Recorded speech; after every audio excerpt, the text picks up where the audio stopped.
Salut les cinéphiles de l'extrême, aujourd'hui nous allons parler de Star, le nouveau catalogue de Disney+, qui a débarqué cette semaine. Je vous ai déjà donné mes impressions sur le catalogue Disney+, lors de sa sortie, et honnêtement, rien n'a changé depuis. Mais peut-être qu'avec Star, ce sera différent. Et je précise que je ne suis pas abonné à Disney+, c'est mon frère qui l'est. Moi je suis abonné notamment à Shadows ou encore Netflix. Enfin Netflix, c'est surtout mes parents qui l'utilisent. Et je suis même abonné à Salto, que je trouve vraiment meilleur que Disney+. Et je dis pas ça pour faire de l'humour, je considère que ce que propose Salto est largement meilleur.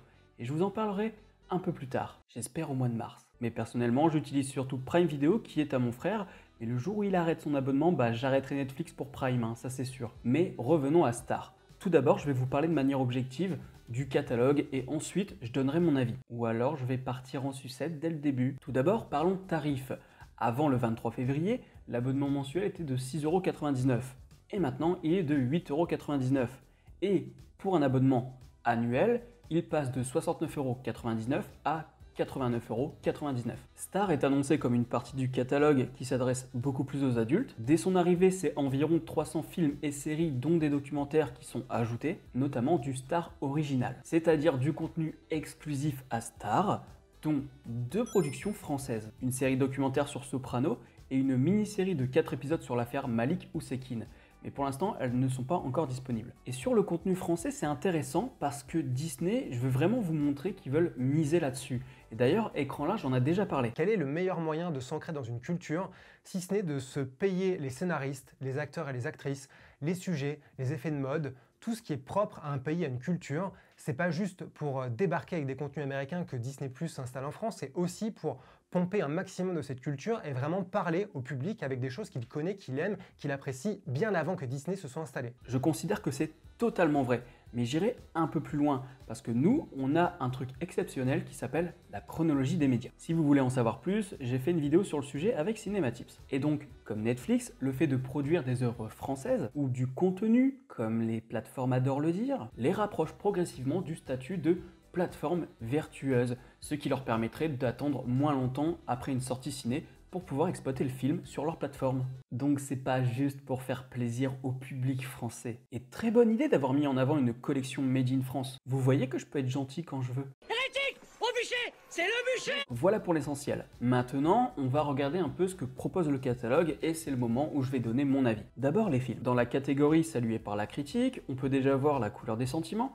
Good Morning Vietnam. Alors attendez-moi, je reviens tout de suite. A few moments later. Hop! Voilà, j'ai pas besoin de Star déjà pour ça, voilà. Ensuite on a The Sessions, dont j'ai entendu parler vite fait, mais je l'ai jamais vu. Looking for Richard, un documentaire sur Al Pacino qui adapte Richard 3, je crois, c'est le 3. T'as l'impression que je parle de Rocky. Oui, donc Richard 3. Ça, c'est un documentaire que j'ai beaucoup envie de voir. Le Crime d'Orient Express, pareil, ça m'intéresse pas mal, je l'avais raté en salle. Rappelons-nous que les salles de cinéma existent encore, s'il vous plaît. Three Billboards, évidemment, je l'ai toujours pas vu et là, ça m'intéresse fortement. Australia passe régulièrement sur Arte, sur Gulli, tout ce que tu veux. La voleuse de livres, c'est pareil, je crois que je l'ai déjà vu plusieurs fois passer sur différentes chaînes. Je suis pas sûr qu'il m'intéresse vraiment celui-là pour le coup. Boys Don't Cry, je m'en fous totalement.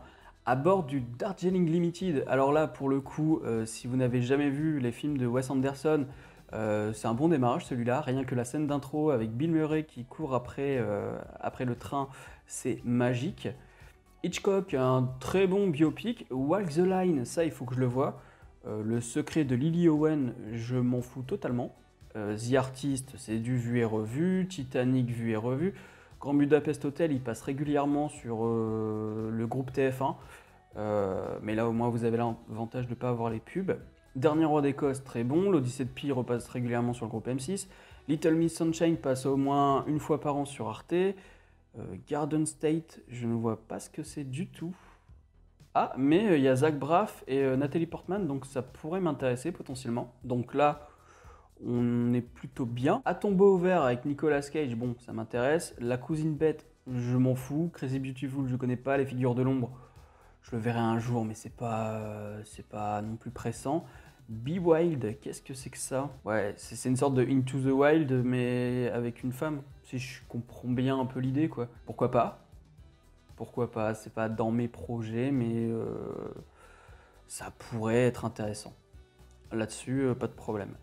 Seul sur Mars, je l'ai vu au cinéma. Melinda, m'en fous. Moulin Rouge, je l'ai en DVD. My Cousine Rachel, ça déjà quand c'est sorti, je m'en foutais. Et Anna et le Roi, peut-être. Là, j'ai envie de dire, on commence plutôt bien. Du vu et revu, il n'y en a pas tant que ça. Et même ceux que j'ai déjà vus, pour le coup, eh ben, c'est des films que j'ai envie de revoir. Et c'est des films que de toute façon, il faut voir. Pas tous évidemment, mais il y a du très bon contenu là pour le coup dans cette catégorie. Ah, vous êtes déçus, hein, vous vous attendiez à ce que je balance du sel. Ensuite, une catégorie comédie romantique. Pretty Woman, encore et toujours, voilà, ça fait 30 ans que le film y tourne. La proposition, oui et non, c'est sans intérêt je trouve. Le Diable s'habille en Prada, pareil, encore et toujours, hein, toujours les mêmes. The Boyfriend, c'est sympathique, mais c'est pas exceptionnel. Trip Alliance, je sais pas ce que c'est, je m'en fous. L'amour ne s'achète pas, ça a l'air d'être un film bien rétro, ouais, 87. Patrick Dempsey, ça peut être rigolo de le voir jeune, quoi. Tout à fait. Esprit de famille, je ne sais pas ce que c'est. La face cachée de Margot, ça m'a jamais intéressé. Elle s'appelle Ruby, je l'ai en DVD, et apparemment ça a l'air d'être un bon film. High Fidelity, ça peut m'intéresser juste parce que John Cusack. Offspring, je m'en fous. Just Married No Sex, je m'en fous. Le divorce, je m'en fous. Une grande année, je m'en fous. La guerre des pères, je m'en fous. I Love You, Bette Cooper, je m'en fous. Working Girl, peut-être, mais c'est pas encore un film à voir exceptionnel, quoi. Brown Sugar, je m'en fous. Sex Guide Attraction, je m'en fous. Où sont les hommes, je m'en fous. Et La chanteuse et le milliardaire, peut-être. Peut-être parce que y a un casting qui m'intéresse. De base, je m'en doutais un petit peu que j'allais en avoir rien à foutre, parce que bon, ça reste de la comédie romantique. Après, on va croire que j'en ai rien à foutre des comédies romantiques, mais il y en a de très bonnes. Par exemple, Ce que veulent les femmes, je trouve qu'il est super intéressant, parce qu'il y a une inversion du stéréotype qu'incarne régulièrement Mel Gibson. Là, ce qu'on nous balance, c'est des trucs répétitifs. Hein. Et ben, ils s'aiment pas, et puis après ils s'aiment, mais après ils se réaiment pas, et puis à la fin ils vont chercher à l'aéroport. Oh ben ça c'est une surprise. Ensuite, les films d'action. Et là, je pense que j'aurais tout vu. Hein. Logan, je l'ai vu en salle, je compte l'acheter de toute façon en steelbook. Il est disponible sur Prime Video pour info. iRobot, c'est pareil, il est disponible ailleurs. 58 minutes pour vivre. Ben, il est dispo aussi sur Prime, je crois. Ils ont toute la saga Die Hard et ils ont la saga Alien aussi, on y reviendra plus tard. Kingsman, le Cercle d'Or, c'est vu. Deadpool, c'est vu et revu. La Ligue des Gentlemen Extraordinaires, je l'ai en DVD. Ennemi d'État, je l'ai pas vu, mais j'ai pas entendu spécialement des bons retours non plus. Hein. Ça reste Tony Scott, c'est sûr. Il y a du bon casting, mais je suis peut-être passé à côté de quelque chose, mais en tout cas, c'est pas dans mes projets de le voir dans les jours futurs, quoi. Die Hard 4. Ouais, non, Die Hard 4, non. Predator 2, oui, bon, après, il est encore sur Prime Video. Kingsman, Couvre-feu, il a l'air d'être oublié, ce film. Speed 2. Quand t'as un film comme Speed 2, tu t'abstiens de le mettre sur ta plateforme. Hein, tu le gardes dans un tiroir et tu touches plus. 60 secondes chrono, je l'ai toujours pas vu, mais il y a Ace Moley qui en a parlé sur sa chaîne. Allez voir, c'est une très bonne chaîne. Clone avec Bruce Willis, pareil, c'est pas un film de ouf. La planète des singes Suprématie, pour information, il est sur Prime Video. Independence Day, c'est sur Prime aussi, je crois. Désigné pour mourir, un Steven Seagal, on s'en fout. J'ai rien contre Steven Seagal, hein, c'est juste que il n'y a pas beaucoup de films avec Seagal où je me dis que c'est cool. À couteau tiré, tout le monde a oublié ce film. Snake Eyes, je l'ai en DVD. Starship Troopers, là, oui, là il y a du lourd. Volte-face, c'est du lourd. Pearl Harbor, ça passe tellement souvent. Spy, je l'ai toujours pas vu et ça m'intéresse pas. Pourquoi il y a Independence Day? Ah, le 4, c'est pour le 4 juillet, pardon. Mais oui, enfin. The Marine, on s'en fout. Hitman, mais alors, Hitman, Agent 47, mais c'est tellement à chier. Un cri dans l'océan, je ne me rappelle pas. Et Avatar, c'est marrant parce que du coup, ils le mettent sur Star, enfin dans le catalogue Star, alors qu'il était sur le catalogue Disney+. Donc ça te donne un peu l'impression que tu en as plus que ce que tu voulais. Mais Un cri dans l'océan, par contre, je vois pas ce que c'est. Je crois que c'est le genre de film qui passe sur RTL 9 la journée, un peu de série B, quoi. Pourtant, c'est Stephen Sommers. Soir béni. Donc voilà, en bref, c'est du vu et revu pour la plupart. Il y en a que j'ai en DVD, il y en a qui repassent à foison à la télé continuellement. Et puis il y en a dont on se fout royalement et je ne sais pas pourquoi ils les mettent en avant au lieu de mettre d'autres films en avant. Et ça, on va y revenir plus tard. Mais revenons sur le fait que c'est disponible sur d'autres plateformes. Parce qu'évidemment, à terme, Disney va récupérer tous les droits et va les garder en exclusivité. Mais pour l'instant, je ne pense pas qu'ils vont s'orienter vers ça. C'est la finalité de leur plateforme, mais dans les prochaines années, je pense qu'ils vont continuer à vendre les droits à d'autres plateformes, histoire d'amasser un peu d'argent. Mais c'est pas d'ici 6 mois, 1 an, que d'un coup, Disney va tout récupérer. Ils vont continuer à revendre pour se faire de l'argent. Dites-moi en commentaire dans combien de temps Disney va garder l'exclusivité sur tous ses films et séries. Maintenant les comédies, et là je pense que je vais avoir vu pas mal de choses aussi. Borat, vu et revu, disponible sur Prime Video. Marie à tout prix, vu et revu, j'ai poncé ma VHS. Babysitter malgré lui, ça peut m'intéresser. Lady Killers, je l'ai en DVD. Trop c'est trop, je sais pas, ça m'intéresse pas. Food Irene, vu et revu. Garage Days, ça peut être pas mal. Je sais pas ce que c'est. Ou quoi, ou que peut-être pas que ça va être pas mal en fait, non.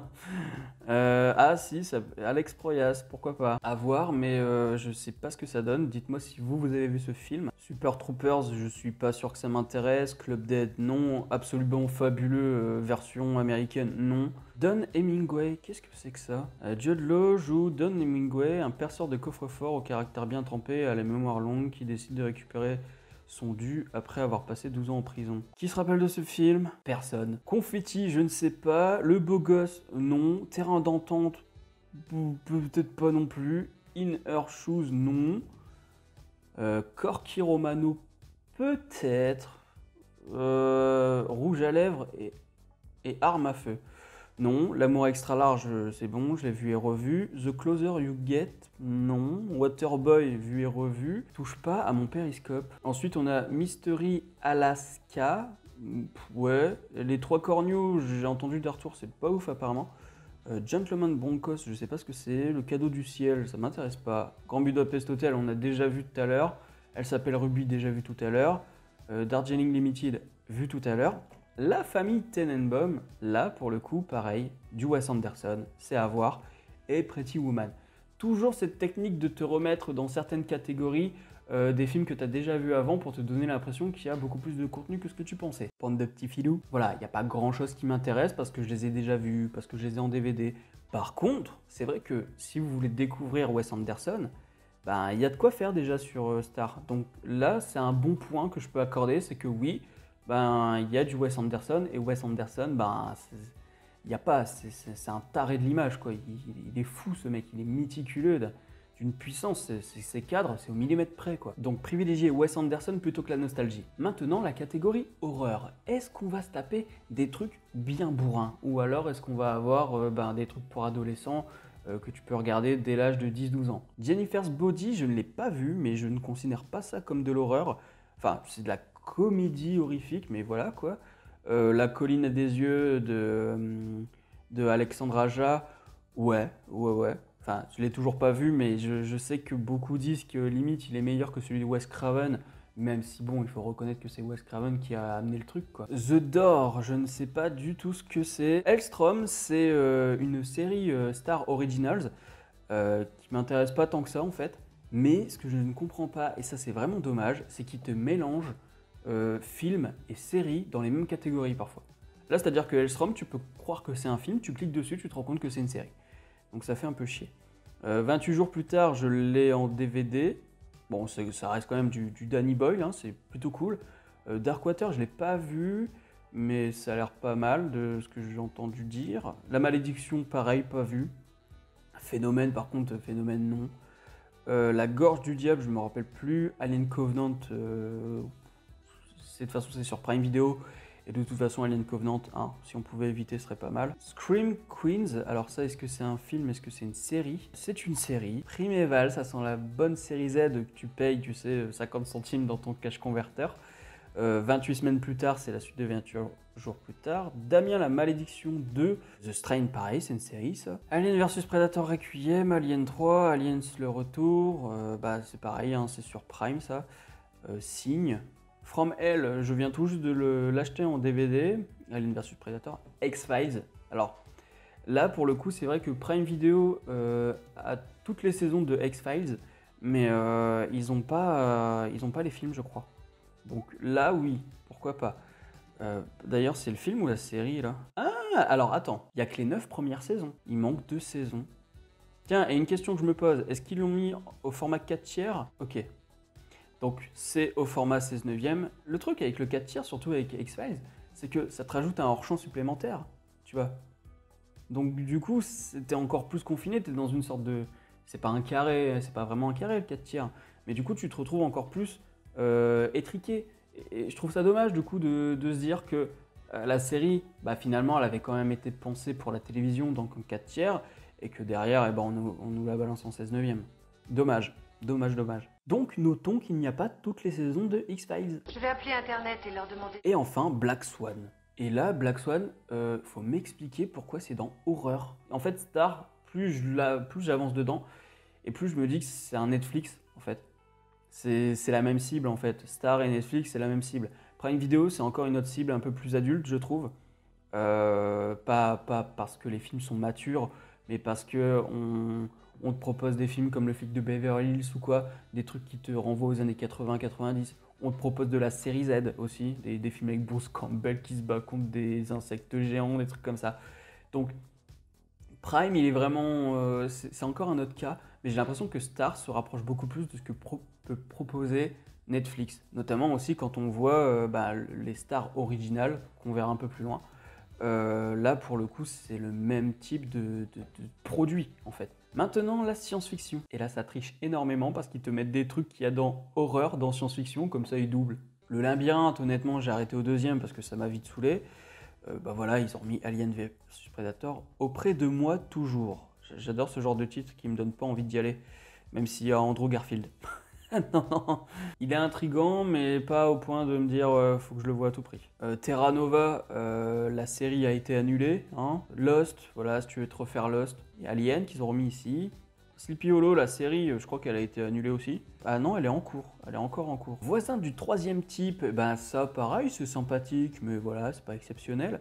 X-Files Régénération, bah ça je le regarderai parce que je me refais tout X-Files. Donc je me dis qu'il y a un moment où je vais le regarder, mais je sais plus à quel moment il faut le voir dans la chronologie. Si vous pouvez m'aider en commentaire là-dessus. Ils remettent The Strain, ils remettent Hellstrom. La planète des singes, ça c'est l'original de 1969. 68. Donc voilà, ça c'est pareil, c'est un must à voir.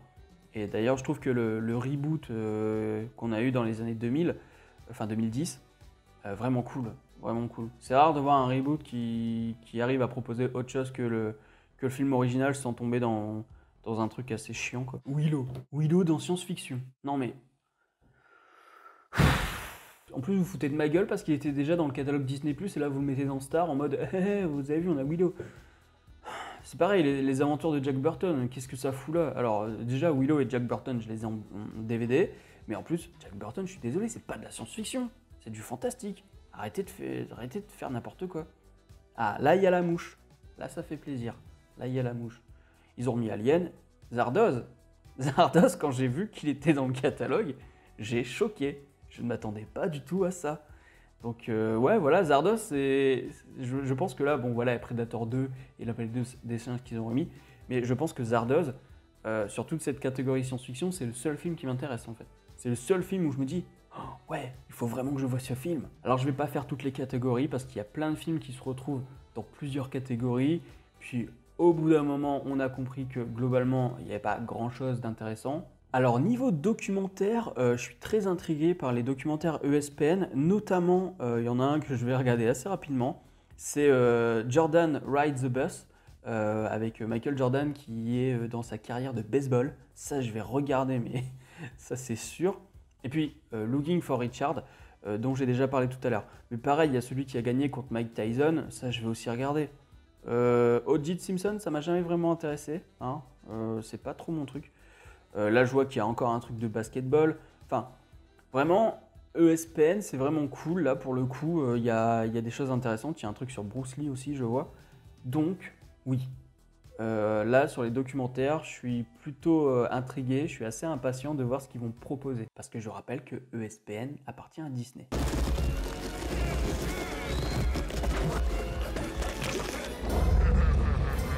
Et la dernière catégorie que je vais faire, c'est classique culte. Non, parce que là, il y a un gros foutage de gueule. C'est juste incroyable. Tout d'abord, on a Ray Trace. Qui se rappelle de ce film? Ensuite, on a Coyote Girl, qui passe à la télé et dont tout le monde s'en fout. The Grand Budapest Hotel, je suis d'accord, ça va devenir un classique. Mais il est déjà dans les autres catégories.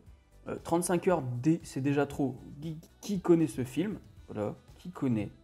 Je ne vois pas ce que c'est du tout. Et pourquoi on me le met dans culte classique? C'est ni un classique, ni culte. Jack Burton, pourquoi pas? Là, c'est un classique, mais c'est pas culte. Tout le monde ne connaît pas Jack Burton, c'est pas le plus connu de Carpenter. Waking Life, qu'est-ce que c'est? Mais quoi? En quoi c'est un classique? En quoi c'est culte? Ça m'énerve parce que tout le monde décide tout et n'importe quoi. Je sais pas, mais à un moment donné, quand tu veux mettre du classique ou du culte, bah tu mets un classique. Tu mets Alien par exemple, oui, là pour le coup c'est un classique, c'est indéniable. T'as des films que tu peux mettre dans classique qui ne mettent pas. La famille Tenenbaum, ça deviendra peut-être un classique, tout comme Starship Troopers. Elle s'appelle Ruby, c'est vrai que c'est un classique dans une certaine catégorie de films. Le Darjeeling, Wes Anderson, ça deviendra du classique, mais c'est pas culte en fait. Ça s'en joue ensemble. La Planète des Singes, pour le coup, oui, c'est un classique et c'est culte. L'Odyssée de Pi, je sais pas si on peut le considérer comme un classique. The Rocky Horror Picture Show, là je suis totalement d'accord, j'en ai même parlé en vidéo. Jennifer's Body. Non mais Jennifer's Body quoi. De où c'est classique, de où c'est culte. C'est juste à chier. Et même la Ligue des Gentlemen Extraordinaires, que j'apprécie beaucoup, je ne considère pas que c'est classique, je ne considère pas que c'est culte. C'est culte uniquement si toi t'as grandi avec ce film. Sinon, que dalle. Donc voilà, comme Netflix, la catégorie classique culte, c'est dans ton culte. Haha, qu'est-ce que je suis drôle. Alors on va quand même aller voir tous les films, quitte à avoir encore du contenu Disney, parce que là le problème c'est que vraiment, avec cette catégorie star là, il y a des trucs qui sont pas mis en avant. Il y a des trucs qui sont planqués, et ils sont pas mis en avant, et ils préfèrent remettre 4 fois Alien ou des trucs comme ça, plutôt que de mettre des choses tout aussi intéressantes. Alors déjà, j'ai envie de dire, on n'a pas un truc genre tous les films, ça m'énerve, parce que là du coup il va falloir faire catégorie par catégorie. Bon, il y a le 13e guerrier, non, voilà, Air Force One, voilà, il passe régulièrement aussi à la télé, c'est pas non plus le film de ouf quoi. Australia, je l'ai déjà vu tout à l'heure. Bad Company, un petit film d'action, mais qui, pareil, il est pas exceptionnel quoi. Broken Arrow, il faudrait que je le voie. Buffy, le film, c'est une dub. Je l'ai en DVD, je l'ai toujours pas vu, mais tout le monde me dit que c'est une dub. Poursuite, parce que Keanu Reeves. Les ailes de l'enfer, oui, c'est cool. USS Alabama, ça aussi, c'est cool. Putain, j'ai pas vu USS Alabama. Ensuite, le jour d'après, ouais, bon. Déjà vu, pareil, il est pas... Dragon Ball Evolution. Ils ont mis Dragon Ball Evolution quand même. Eragon, caca. Qu'est-ce qu'il y a d'autre? Ah, French Connection. Ça, par exemple, c'est une des raisons pour lesquelles je pourrais rester, parce que French Connection, je l'ai toujours pas vu, et ça fait partie de mes films à voir de toute façon. Encore une fois, il y a très peu de films où je me dis « Waouh, c'est incroyable, c'est génial, c'est trop bien, il faut vraiment que je le voie ». Notamment parce que la plupart des films qui sont à voir ont déjà été vus. Alors c'est sûr que oui, quand tu as 14-15 ans, ben voilà, là tu découvres le monde, hein, ça c'est clair, je dis pas le contraire. Mais moi, tu vois, bon, ben, j'ai bientôt 30 piges. Les films à voir, enfin en tout cas dans ce qu'ils proposent eux, je les ai vus. Hein. Ouais, il y a le premier Predator que j'avais pas vu tout à l'heure, mais là, on le voit. The Rock de Michael Bay, oui, ça c'est cool aussi, hein, pourquoi pas. La vie rêvée de Walter Mitty, ça j'ai envie de le voir. 6 jours, 7 nuits, je l'avais vu il y a très longtemps. C'est pas non plus exceptionnel. Speed. Ah, Speed, ça fait plaisir. Voilà, il y a Speed 2, mais il y a le premier Speed. Et le premier Speed, c'est une leçon de cinéma d'action des années 90, quoi. C'est une pépite. Mais, là encore, je l'ai en double DVD, avec des bonus. Tiens, bah, par exemple, regardons ce qu'ils ont comme bonus. Ah, un extrait, voilà. Très intéressant d'avoir ce genre de bonus. Hein. New York Taxi, super remake américain de Taxi. Pour l'avoir vu, je peux vous dire que ne le regardez pas. Voilà, encore un film, tu sais pas pourquoi ils te le mettent en avant, quoi. Ah, Tombstone. Tombstone, par contre, ça, j'ai vraiment envie de le voir. En action-aventure, là, j'ai noté 2 films, quoi. En animation, ça sert à rien d'y aller, j'ai regardé, il y a rien. En comédie, ah, Cocktail, pourquoi pas. Cocktail, il faudrait que je le voie. Je vais vous expliquer ce qui m'arrive souvent quand je regarde le catalogue Disney. C'est que je vois des trucs. Je me dis, ouais, peut-être pas ce soir. Et puis, je vais sur une autre plateforme, et là, je trouve un film que j'ai vraiment envie de voir, quoi. Et à chaque fois, ça me fait le coup. À chaque fois, je dis, je veux me regarder un petit film tranquille. Et puis, je trouve un truc, je sais pas, par exemple, tu vois, la coccinelle, admettons. La coccinelle, voilà, c'est des trucs qu'il faudrait que je revoie. Et puis, à chaque fois, je dis, oh, puis non. Et puis, je vais sur Prime, souvent. Et puis, je vais me taper un bon film, un bon film culte ou un truc vraiment où je me dis, quand j'ai terminé, je me dis, ah ouais, j'ai vu un film de ouf, quoi. Là, il n'y a pas longtemps, j'ai regardé À la poursuite d'Octobre Rouge, j'ai vu Miami Vice de Michael Mann. Enfin, voilà, quoi, ça oui, il y en a un petit peu hein, sur Disney, là, je vois, hein, mais pas autant que sur Prime, je considère. Je vais pas aller plus loin pour les films, hein, parce que je pense qu'on a pas mal fait le tour. Tout ce qu'il faut retenir, c'est qu'il y a des films cultes, il y a des films à voir, qui, pour ma part, je les ai déjà vus, pour la plupart, en fait, c'est ça le problème. Et puis, il y a des films dont on se fout royalement, ça c'est clair. Il n'y a pas vraiment de surprise en dehors de 2-3 films comme Zardoz où vraiment je ne m'attendais pas à voir ça sur Disney, enfin sur Star pour le coup, même si ça reste Disney. Et puis, voilà, c'est vrai que un ado qui a 13-14 ans, qui découvre le cinéma, ou un adulte qui se fait sa cinéphilie un peu tardivement, oui, il va y avoir plein de choses très intéressantes. Ça, je ne dis pas le contraire. Mais moi, en tant que cinéphile, en tant qu'ancien étudiant cinéma, en tant que youtubeur ciné évidemment, j'ai lu pas mal de trucs autour du cinéma, j'ai vu pas mal de films de divers horizons.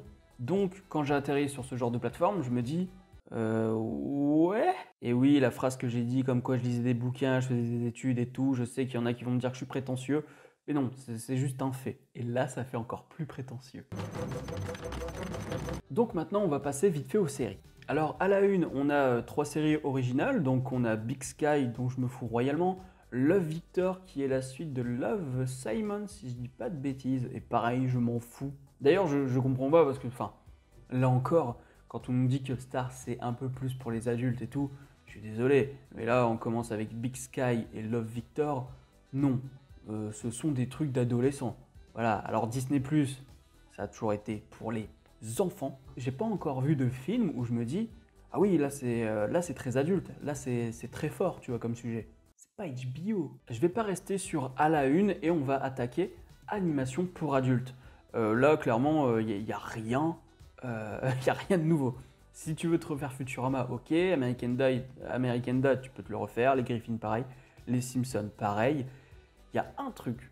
Le seul truc en fait, c'est Solar Opposite, parce que c'est de la nouveauté, parce que ça a l'air très intéressant. Ça m'intrigue. Ça, je risque potentiellement de le regarder. Ensuite, en série comique, Modern Family, la belle arnaque. Il faut savoir que Modern Family est aussi disponible sur Prime Video, et même sur Netflix. Voilà. Et sur Prime Video, j'ai pas vérifié sur Netflix, mais sur Prime Video, je peux vous le garantir, il y a les 10 premières saisons en VF. Parce que la 11e, elle est en cours de production aux États-Unis. Mais qu'en est-il pour la version Disney? Oh bah ça alors, il n'y a que 8 saisons. Ah là là là là, qu'est-ce qu'ils sont taquins quand même chez Disney. New Girl disponible sur Netflix, je crois. Oh I Met Your Mother disponible sur Netflix. Black-ish, je crois aussi que c'est disponible ailleurs, genre Netflix aussi, je crois. Non. Fais pas ci, fais pas ça. Bon, si vous n'avez jamais vu Fais pas ci, fais pas ça, regardez vraiment. Cougarton, voilà, c'est sympa. Glee, donnez-moi un sac à vomi. Ugly Betty, donnez-moi 2 sacs à vomi. Et Scrubs, là, je peux pas dire que c'est caca. Parce que Scrubs, c'est génial, putain. Voilà, Scrubs, si je devais résumer ce que je regarde sur Disney+, c'est X-Men, la série de 92, là, parce qu'elle a débarqué il n'y a pas longtemps, et Scrubs. Scrubs, je suis déjà à la saison 2, là, en 3 jours, tous les jours je bouffe du Scrubs. Et en fait, pour moi, c'est vraiment le seul intérêt. Parce que, en termes de série, je veux dire, parce que Scrubs n'est disponible nulle part ailleurs. Et là, je vais féliciter Disney+, quand même. Je te jure que n'est de la merde. Parce que Scrubs, j'ai beaucoup regardé sur Game One, et il faut savoir que Game One recadre l'image. Et c'est même pas genre comme X-Files ou Seinfeld, Friends, où en fait, on te récupère le hors-champ qui était auparavant dans les bandes noires.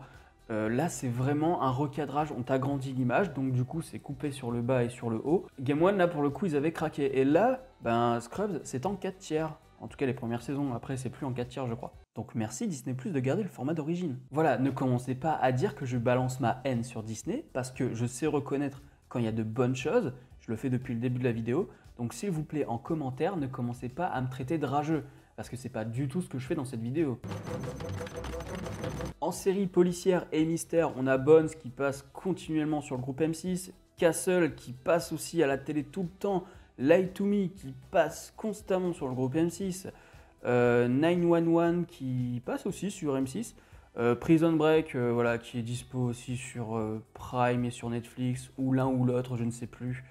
24 heures Legacy, bon, qui savait déjà qu'il y avait Legacy, hein. Mais je vais me faire 24 heures chrono, ça c'est sûr. Alias, Burn Notice, je vais regarder uniquement parce qu'il y a Bruce Campbell, Moloch on l'a vu tout à l'heure, Sons of Anarchy, je l'ai regardé sur Prime Video ou sur Netflix. Aujourd'hui il est disponible sur Netflix ou Prime Video, l'un ou l'autre, je ne sais plus. Une série française qui s'appelle Sous la peau. Tu sens quand même que Disney va prendre pas mal de trucs français, peu importe la qualité. Le principe, c'est d'avoir suffisamment pour, au fur et à mesure, arriver à ce truc de statut de plateforme vertueuse, voilà, pour la chronologie des médias. Après, je n'ai pas vu cette série, donc je ne peux pas vous dire si c'est bon ou mauvais, mais je sais que de toute façon, au fur et à mesure, ils vont commencer à acheter tout et n'importe quoi, histoire de dire on a du français sur la plateforme. Bon, on va aller regarder au niveau des séries dans leur totalité. Comédie, on va avoir des sitcoms, hein, je pense. Buffy contre les vampires, qui est sur Prime Video aussi. Desperate Housewives, Devious Maid. Alors ça, c'est vraiment le genre de série pour la ménagère qui passe à M6 le matin, quoi. Je pense que j'en ai rien à foutre. Parce que je suis pas la cible, encore une fois. En drame, Feud. Alors, je regarde Brothers and Sisters. Je sais pas ce que c'est. Par contre, ça, c'est quoi Feud, je sais pas quoi. Ah, avec Susan Sarandon. Ok, c'est du Ryan Murphy, donc il y a une chance sur deux que j'aime pas. En série, en fait, je pense qu'ils nous la mettent à l'envers. C'est un truc que j'avais lu sur les numériques. Non. Je vous mettrai le lien en description. Disney, à sa sortie, Disney+, avait un peu triché. C'est-à-dire qu'ils avaient dit, oui, on a tant de séries. Sauf qu'en fait, une saison équivalait à une série. Donc, par exemple, les Simpsons qui ont 30 saisons, bah, pour eux, ils comptabilisaient ça comme 30 séries. Et je pense que là, ils nous l'ont un peu mis à l'envers aussi avec Star en disant oui, on a tant de séries, alors qu'en fait, c'est juste la grosse arnaque en comptant les saisons pour chaque série, quoi. Bah non, on n'a vraiment rien de plus en fait que ce que je vous ai montré. Ah oui, enfant, ça sert à rien parce que c'était déjà sur Disney+. J'enregistre cette conclusion le lendemain parce que bah, il y avait plus de place sur la carte SD puis j'étais lessivé. J'ai fait pas mal de coupes, faut bien l'avouer, parce que sinon la vidéo aurait duré au moins une plombe. Tout ça pour dire que ah bah ça je l'ai vu, ah bah ça je l'ai pas vu, ça je l'ai en DVD. Bon, au bout d'un moment, c'est vrai que c'est un peu répétitif. Mais en même temps, ce qu'il faut retenir déjà, c'est que Star, ils savent pas mettre vraiment leur contenu en avant. On l'a bien vu hein, dans science-fiction, horreur et tout. Il y a tellement de choses qu'ils auraient pu mettre en avant, mais ils préfèrent remettre Alien 4 fois. Par exemple, je pense à Enemy, un film de Wolfgang Petersen, que j'ai découvert sur Arte il y a quelques années, et qui en fait te parle du racisme, mais à travers la science-fiction, avec un extraterrestre et un humain qui sont bloqués sur une planète, et ils ne peuvent pas se piffrer parce qu'ils se font la guerre. Et en plus, c'était un peu à l'époque de l'apartheid. Donc en fait, il y a vraiment un truc sur notre société, mais retranscrit en science-fiction.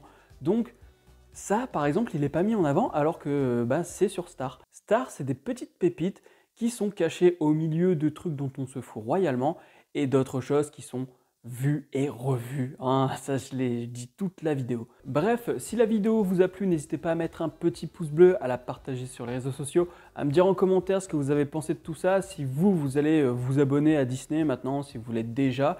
Dites-moi aussi ce qui vous intéresse dans le catalogue, moi ça m'intéresserait vraiment de savoir, parce que évidemment qu'on n'a pas tous vu les mêmes choses, ça se trouve que moi il y a plein de choses que j'ai déjà vues ou qui ne m'intéressent pas, vous peut-être que ça vous intéresse ou alors peut-être que vous ne les avez pas vues. Donc venez vous exprimer en commentaire. Je t'invite à me rejoindre sur Captain Watch, dessus tu pourras voir mes notes, ce que j'ai envie de voir, tu peux me lancer des défis et voir mes pitchs de films et séries. Retrouve aussi mes vidéos dans ton fil d'actualité et dans les fiches de films et séries. D'ailleurs je rappelle que nous avons le catalogue Disney Plus sur Captain Watch, abonnez-vous à la chaîne et n'oubliez pas d'actionner la cloche pour être alerté des prochaines vidéos. Quant à moi je vous dis à la prochaine sur la toile, salut!